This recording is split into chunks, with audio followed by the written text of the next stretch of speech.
Dalam film ini menggambarkan seorang Komunyong yang heartless atau kayak lebih kayak nggak punya hati. Tapi sebenarnya cepat sembuh dan hidup sehat. Oke guys, gue mau tantang kalian buat ngomong cepet. It's okay to not be okay. It's okay to not be okay. It's okay to not be okay. It's okay be not. It's okay to not be okay ya.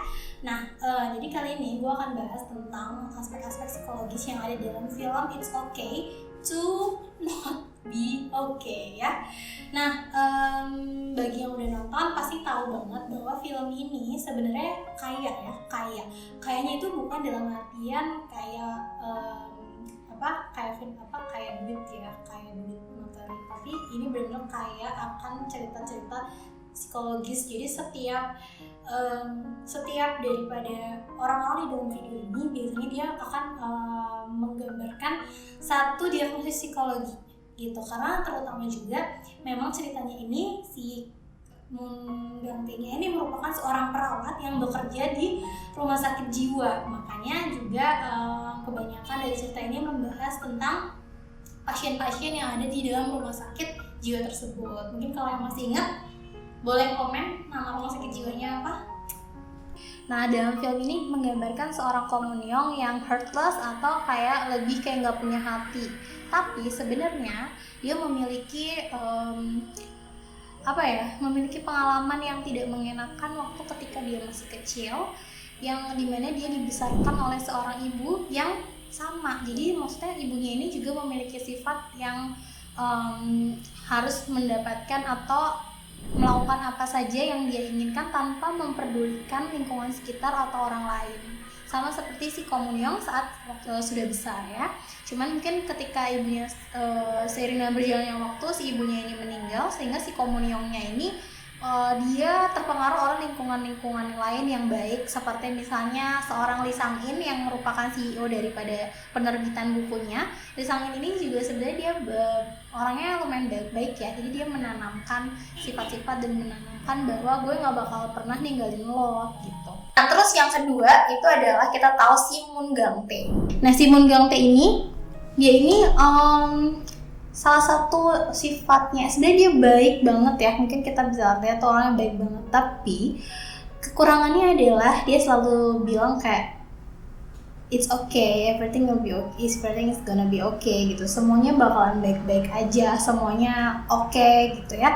Dan dia selalu tersenyum meskipun sebenarnya dia ini sedih. Jadi dalam hatinya tuh dia sedih, tapi dia mengeluarkan ekspresi senyum.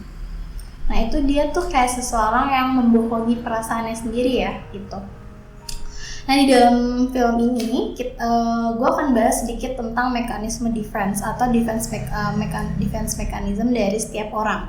Nah, jadi setiap orang itu dalam menghadapi problem kehidupan dia memiliki mekanisme defensif yang berbeda-beda. Nah, ada yang sifatnya mature atau bagus, ada yang sifatnya tidak baik atau immature. Nah, yang mature itu ada 4 ya, biasanya yang mostly ada beberapa sih, ada 4, ada 6, tapi kita mostly itu bilang ada 4. Yang pertama itu altruism. Altruism itu adalah semacam dedikasi ya. Jadi kalau misalnya altruism itu lebih kayak rela berkorban dan berdedikasi gitu. Terus untuk yang kedua ada namanya supresi. Nah, untuk supresi, gue akan menampilkan tabel perbedaan antara supresi dan represi yang bisa kalian lihat di sebelah. Nah, jadi kalau misalnya untuk supresi dan represi, dua-duanya itu sama-sama press, sama-sama menekan. Perbedaannya adalah supresi itu menekan secara sadar, sedangkan kalau untuk represi dia menekan secara nirsadar atau tidak sadar. Sehingga kalau dilogikakan kayak orang lagi marah, terus habis itu dia mensupres, itu bagus ya, jadi dia menahan emosinya gitu. Tapi kalau untuk represi dia secara nirsadar dia itu menekan, jadi itu kurang baik, yang justru itu akan membawa dampak kepada diri kita sendiri gitu. Nah, terus habis itu sublimasi. Nah, dari kata sublim, mungkin waktu SMA kita tahu nih ada pelajaran namanya IPA, dia membahas tentang menyublim dan segala macam. Jadi sublimasi ini adalah proses perubahan dari sesuatu yang kurang baik menjadi sesuatu yang lebih baik. Misalnya kita marah, Dibanding kita ngebentak-bentak orang lain, kita misalnya lebih ekspres ke olahraga gitu. Jadi biasanya kalau untuk sublimasi, defense mechanism sublimasi ini adalah kita mengganti dari sesuatu yang kurang baik, kurang positif menjadi hal yang lebih positif gitu. Terus habis itu berikutnya satu lagi yang mature lagi itu adalah biasanya humor ya. Humor itu membuat masalah ini menjadi ketawa-ketawain aja gitu. Nah, humor itu dia sesuatu yang bagus. Nah, terus ada beberapa mekanisme defense imatur lain yang bisa kalian baca sendiri. Ada banyak, ada misalnya introyeksi, ada proyeksi, ada menyalahkan, ada introyeksi itu nyalahin diri sendiri ya. Jadi nyalahin diri sendiri itu juga gak bagus. Terus ada proyeksi. Kalau proyeksi itu berarti kita menyalahkan orang lain atau menyalahkan hal lain di luar diri kita. Orangnya suka nyalain gitu ya. Ada rasionalisasi. Rasionalisasi itu orang-orang yang suka cari-cari alasan ya, rasionalisasi gitu. Terus habis itu Munsangte. Nah, Munsangte ini di dalam film It's Okay to Not Be Okay, Munsangte ini dia memiliki gangguan autism ya. Nah, jadi gue mau kasih tahu kalian sedikit nih. Jadi untuk gangguan autisme itu ada 3 hal yang harus kalian, mungkin teman-teman juga punya teman-teman autis ya, karena untuk prevalensi autis ini sebenarnya nggak kecil ya, bukan penyakit langka.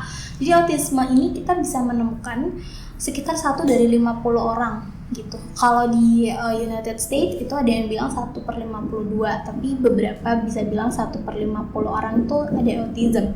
Nah, si autism ini biasanya ketahuan di sekitar umur 3 tahun.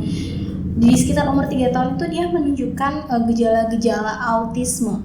Gejala autisme itu kita bisa menilai dari 3 hal, yaitu dari social skills, terus habis itu dari thinkingnya dia, behavior, dan juga speech. Untuk gampangnya kita bisa menyingkat menjadi speech, thinking, our socials, dan satu lagi adalah behavior. Jadi untuk speech, biasanya speechnya ini dia, kalau untuk autisme, speechnya itu dia suka ngomong atau berkomunikasi menggunakan bahasanya dia sendiri gitu. Terus kalau untuk social skill, kita tahu ya, social skill or thinking, dia selalu berpikir bahwa lingkungannya itu adalah lingkungan dia sendiri. Jadi orang-orang autis itu biasanya punya kehidupan dia sendiri gitu. Nah, terus kalau behaviornya, biasanya orang autis ini memiliki gerakan-gerakan yang berulang-ulang atau repetitive behaviors. Jadi biasanya punya gerakan berulang-ulang, entah misalnya bolak-balik gitu ya, atau menggerakkan kaki, atau misalnya gini-giniin tangan ya. Nah itu. Nah terus habis itu ada lagi ibunya Komunyong ya. Nah untuk ibunya Komunyong, dia itu adalah seorang psikopat atau sosiopat. Jadi psikopat sama sosiopat itu beda nggak sih kak? Psikopat dan sosiopat itu adalah suatu hal yang sama ya. Jadi dia itu nama lain. Nah sosiopat atau psikopat ini biasanya dia itu melakukan hal yang kejam ya. Kita biasanya mengenal dengan hal-hal yang kejam gitu ya. Jadi biasanya psikopat itu melakukan hal-hal yang, dan dia itu gak merasa bahwa dirinya ini memiliki gangguan jiwa gitu. Tapi psikopat ini biasanya dia itu jarang psikopat yang di penjara atau ada di rumah sakit jiwa, karena psikopat ini pintar untuk berkamuflase seperti ibunya Komunyong. Ibunya Komunyong itu atau Godewan itu dia memiliki penyakit demensia ya. Demensia itu kalau orang tua pun biasanya kita kan bilangnya demensia. Nah demensia ini sebenarnya dia ada kriteria diagnosisnya. Nah untuk kasus-kasus untuk kriteria diagnosis demensia itu ada gangguan memori, kemudian juga ada aku tampilin ada gangguan memori, terus salah satu daripada si afasia, apraksia, dan gangguan fungsi eksekutif. Nah kemudian aspek psikologis dalam film ini selain bapaknya Godewan, ada juga si Kwon Gidong ya. Kwon Gidong ini yang episode pertama itu ada si Kwon Gidong yang bapaknya ini merupakan seorang caleg ya waktu itu ya, caleg dan orang hebat. Si Kwon Gidong ini dalam film ini dia ada seperti manic disorder ya. Jadi waktu itu dia sempat kayak nari-nari di panggung dan mengatakan hal-hal yang kurang baik tentang bapaknya gitu. Terus ada lagi Kang Enja. Nah Kang Enja ini waktu itu dia sempat menganggap si Komunyong ini adalah anaknya. Dia merasa bahwa dia adalah seorang orang yang kaya ya. Padahal ternyata kenyataan aslinya adalah satu, anaknya sudah meninggal, dan yang kedua dia itu bukan orang kaya, tapi dia itu adalah anak kurang mampu. Yang mana si shawl yang dia selalu pakai itu adalah pemberian terakhir daripada anaknya. Terus habis itu pas anaknya ngasih shawl itu dia malah marah-marah, anaknya kabur, terus habis itu anaknya ketabrak mobil dan meninggal. Sehingga sebenarnya dia tuh mungkin ada perasaan bersalah terhadap anaknya. Terus kemudian dia menganggap bahwa sampai sekarang tuh anaknya masih hidup dan dia ini adalah orang kaya gitu ya. Nah, ini namanya adalah halusinasi atau dia ada gangguan persepsi ya. Ada gangguan persepsi di dalam diri si Kang Enja ini. Ada halusinasi, terus juga ada semacam mungkin depersonalisasi atau derealisasi ya. Lagi si Kan Pil Wong ini adalah dulunya tentara.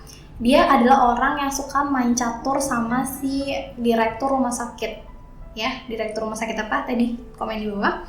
Nah itu dia itu ada gangguan namanya PTSD. Nah PTSD itu adalah post traumatic stress disorder.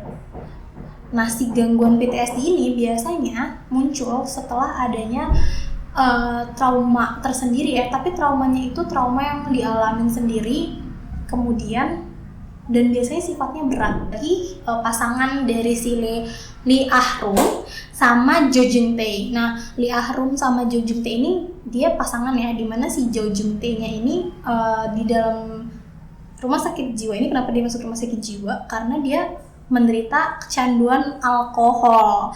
Nah, kecanduan alkohol atau zat-zat aditif lainnya, nafza, itu juga merupakan salah satu masalah psikiatri atau masalah kejiwaan ya.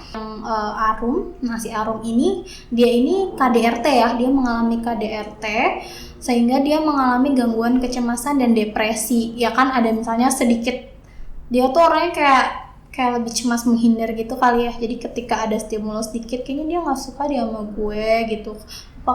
Gue salah apa ya? Nah itu orangnya tuh mikirin banget ya, depresi dan ada gangguan kecemasan juga. Terus habis itu ada satu lagi yaitu Yoo Sun Hae. Nah si Yoo Sun Hae ini itu kalau misalnya kalian inget, dia tuh kayak berubah jadi anak-anak ketika menerima telepon dari si bapaknya. Nah, ketika menerima telepon dari si bapaknya. Nah, jadi dalam film ini si Yoo Sun Hae ini dia menderita gangguan kepribadian ganda, atau dia masuk ke dalam gangguan disosiatif ya. Jadi disosiatif itu biasanya dia punya dua identitas, atau identitasnya majemuk. Identitas majemuk atau gangguan kepribadian ganda. Nah, di dalam film ini dia ada kepribadian si Yoo Sun Hae yang dukun, yang dia bilang dia merupakan seorang dukun ya kan. Ada di mana terus waktu itu akibat suatu stimulus tertentu dia menjadi anak-anak setelah mendapat telepon dari bapaknya gitu. Oke guys, jadi tadi adalah beberapa karakter dari film It's Okay. Apa guys? To not be okay ya. It's okay to not be okay. Nah, jadi film ini tuh bagus banget untuk ditonton karena mengajarkan banyak poin penting dari film ini.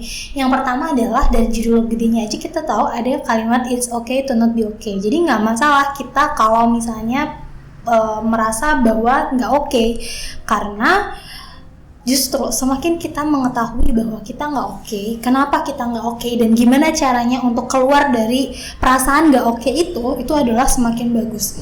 Sekian pembahasan daripada si It's Okay to Not Be Okay. Semoga bermanfaat, dan kalau ada kekurangan ataupun apapun kalian mau komen, apapun kalian mau request, atau ada yang mau ada yang mau tambahin, please komen di bawah. Oke, dadah.